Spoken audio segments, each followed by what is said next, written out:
চলো তোমাদের সাথে একটা র্যান্ডম ডেইলি ভ্লগ শেয়ার করি। সেদিন আমার ক্লাস ছিল সকালে, সো ক্লাস শেষ করলাম। ক্লাস শেষ করে একটু ভার্সিটিতে ঘুরছিলাম, কারণ সেদিন ৩রা বৈশাখ ছিল আর আমার ভার্সিটিতে সেদিনও প্রোগ্রাম ছিল। এবার বৈশাখী আমার শাড়ি পরা হয় নাই।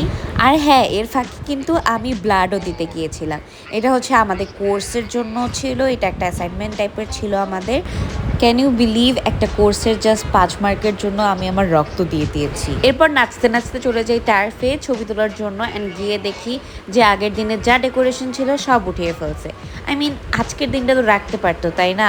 আমার একটা পিকচার্সও তোলা হয়নি। তো মনে হাজারটা কষ্ট নিয়ে নিচের একটু মেলাটাই ঘুরে ঘুরে দেখছিলাম যে কী কী করা যায়, আজকে কি কি আছে। তো সবই ছিল, প্রত্যেকটা স্টলই ছিল, বাট স্টলগুলো থেকে আমরা কিছুই খাইনি। এখানে আবার ফেস আর্টও করে দিচ্ছিল, অ্যান্ড তার পাশাপাশি আপনার পিকচার দিলে তারা পিকচার রিক্রিয়েট করে দিচ্ছিল সুন্দর করে আর্ট করে। এটা অনেক বেশি ইউনিক লাগছে আমার। তাছাড়া তো মুড়ি মাখা ছিল, ফুচকা, ভেলপুরি, এগুলা তো পাশাপাশি ছিলই। আর এদিকে একটা ফটো বুথও ছিল। আর আমরা হচ্ছে এই যে এটা নিয়েছিলাম, খুবই শখ করে নিয়েছিলাম যে এটা নিয়ে একটু অ্যাস্থেটিক ছবি তুলবো, কিন্তু আমার মতো হতভাগা মানুষ আধা রাস্তা যাইতে এটা হারাই ফেলছিলাম। সো একটা পিকচার্সও তুলতে পারিনি, খালি এগুলো নাটক করছি। আর সেই দিনও আগের দিনের মতোই খুবই বেশি ক্রাউড ছিল, কারণ সেই দিনও আমাদের ভার্সিটিতে সাপা ডে ছিল। অনেকে শাড়ি পরে আসছে, অনেকে সেদিনও হচ্ছে পয়লা বৈশাখ পালন করতেছিল। সো আমি সব কিছু একটু ঘুরে ঘুরে দেখাচ্ছিলাম। এদিকে দেখেন আমরা পাগল দুইটা নাচানাচি করতেছি, ঘোরাঘুরি করতেছি। তারপর এখানে দেখি যে এতগুলা বউ সাজে বসে আছে। তারপর চলে আসলাম দেখতে যে কি হবে এখানে, এতজন কেন বউ সাজছে।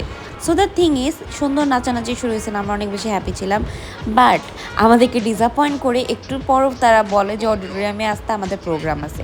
আমার কথা, এখানে একটা তো ডান্স দিয়ে ভিতরে যাইতে পারতো। এটা খুবই উইয়ার্ড লাগছে আমার, যে এটা কেমন জাস্ট আমাদের ঝলক দেখায় চলে গেল এরকম টাইপের। সো যাই হোক, আমরা সেদিন অডিটোরিয়ামে যাইনি, আমরা ঝটপটে চলে আসছিলাম লেমনেড খাইতে। আর আমরা হচ্ছে তাদের রেগুলার কাস্টমার, আমরা প্রায় ঝটপটে আসি, আড্ডা দিই, মজার মজার খাবার খাই। আর যে গরম পড়ছে, ঠান্ডা ঠান্ডা কিছু খাইতে তো আমরা প্রায় ঝটপটে যাই এখন। আর এই যে দেখেন আমাদের দুজনকে, আমরা দুইজনই রক্ত দিয়েছি গাইস। তো আমরা ঝটপটে বসে প্ল্যান করে ফেলছি যে যেহেতু সাজুগুজু করছি কিন্তু ছবি তুলতে পারিনি, তো আমরা একটু যাত্রা বিরতি যাই, যাত্রা বিরতি গিয়ে একটু হালকা পাতলা খেয়ে সুন্দর সুন্দর পিকচার্স তুলবো। আর যাত্রা বিরতিতে গিয়ে এত কিউট কিউট বাচ্চাদের সাথে আমার দেখা হয়ে যায়।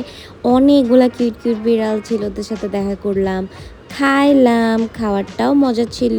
তারপরে পিকচার্স তুলেছি, ভিডিওস করেছি, সব কিছু পরে শেয়ার করব। ঢাকার এই ব্যস্ত জীবনের মধ্যে এরকম গ্রামীণ টাইপের পরিবেশ তো কোথাও পাওয়া যায় না। সো এই রেস্টুরেন্টটা আপনাকে একদম গ্রামীণ ভাইব দেয়।